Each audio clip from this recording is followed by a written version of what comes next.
It is a wonderful life. True statement.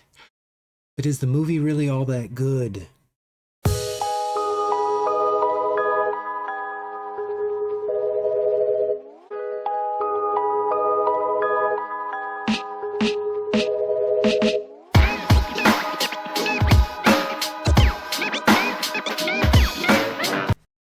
Welcome to Rereading Stuff We've Read. In the coming who knows how long, we'll be looking back at all sorts of stuff.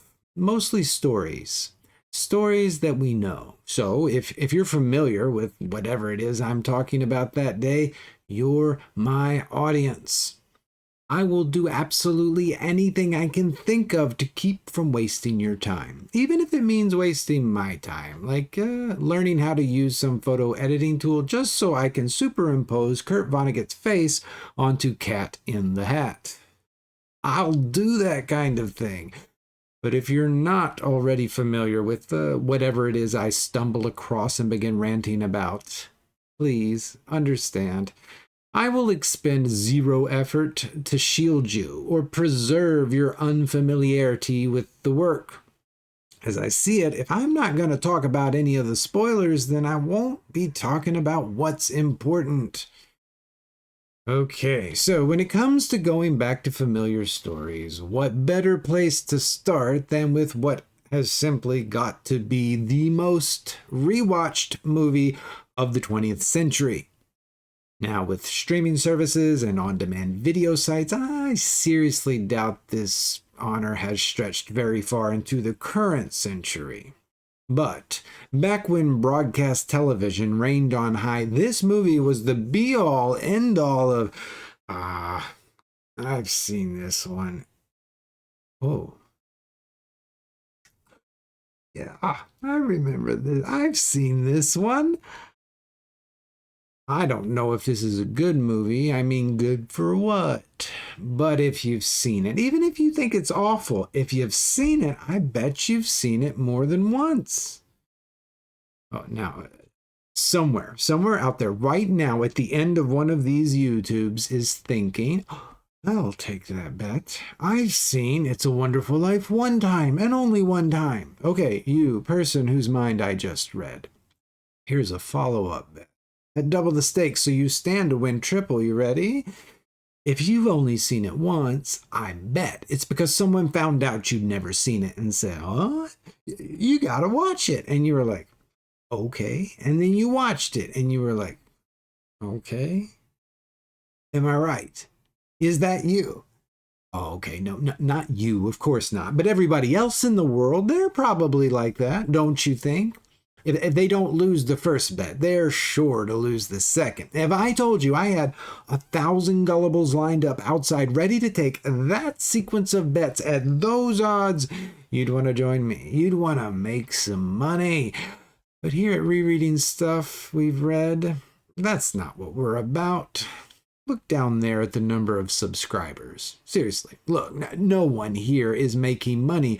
This is a distant and remote island in the outer Hebrides peripheries of the great YouTubish Isles. The axis of commercial interests is so far from us here that we breathe pure air. We harness the internet and we ride it bareback to that end for which it was always intended. Jumping to conclusions. That's what we do here. So, back to the two viewership categories for It's a Wonderful Life. Let's place them side by side, turn them 90 degrees, and lo and behold, we have a springboard from which to leap wildly. Let's see where we land. It goes like this. If you've seen it more than once.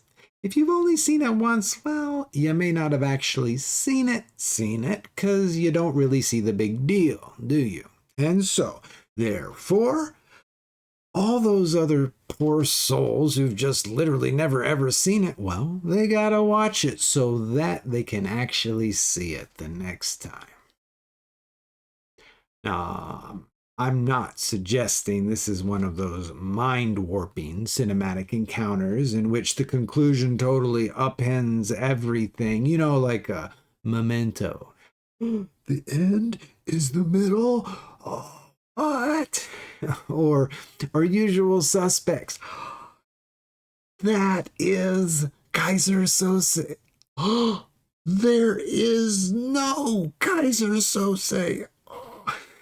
And of course, there's the famous one, right, where the main character is dead. Literally dead the whole time. Oh, what's it?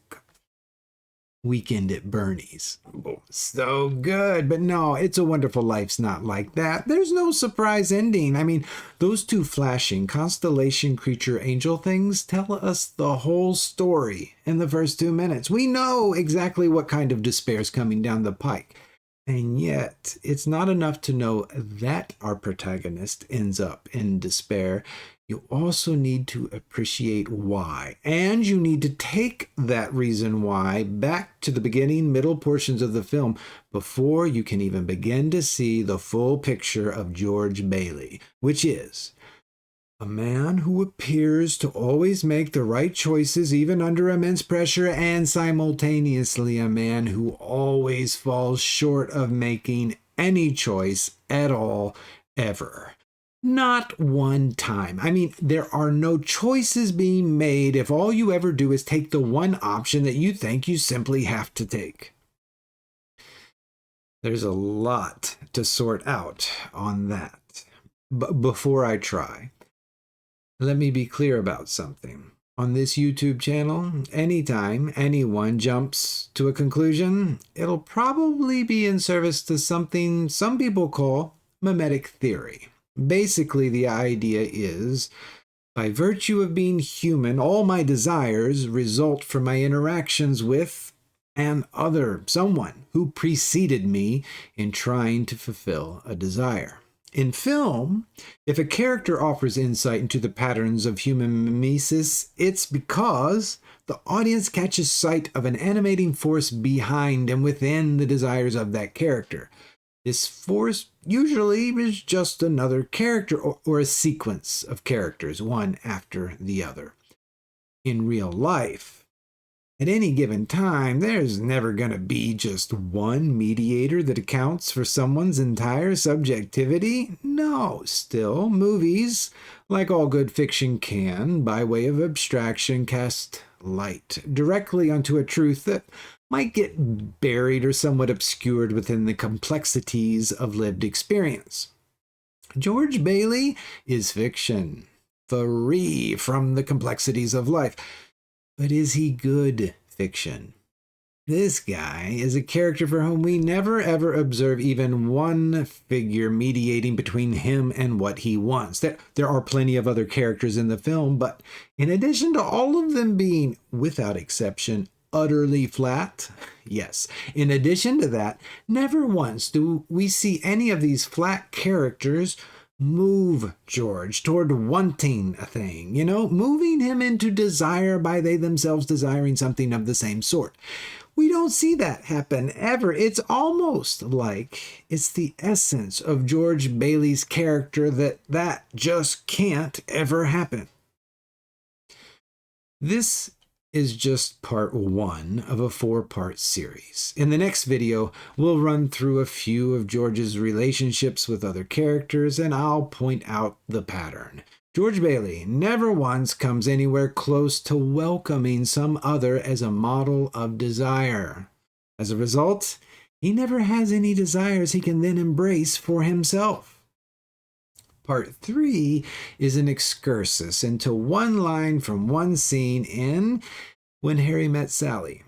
You can probably guess, but it's the quickest way I know to run through the implications of recognizing that our models of desire always precede the formation of our sense of self. Then, with that done, in part 4, we conclude by putting it all together. If George Bailey is persistently resistant to any and all models of desire, and our models precede our own subjectivity, then George Bailey is persistently resistant to the formation of his own unique subjective experience. Now, wait. If I'm resistant to the very formation of my own unique subjective experience, I mean, does that mean yes? That's what it means. That that's what this movie is about, and that's what we'll talk about in part 4.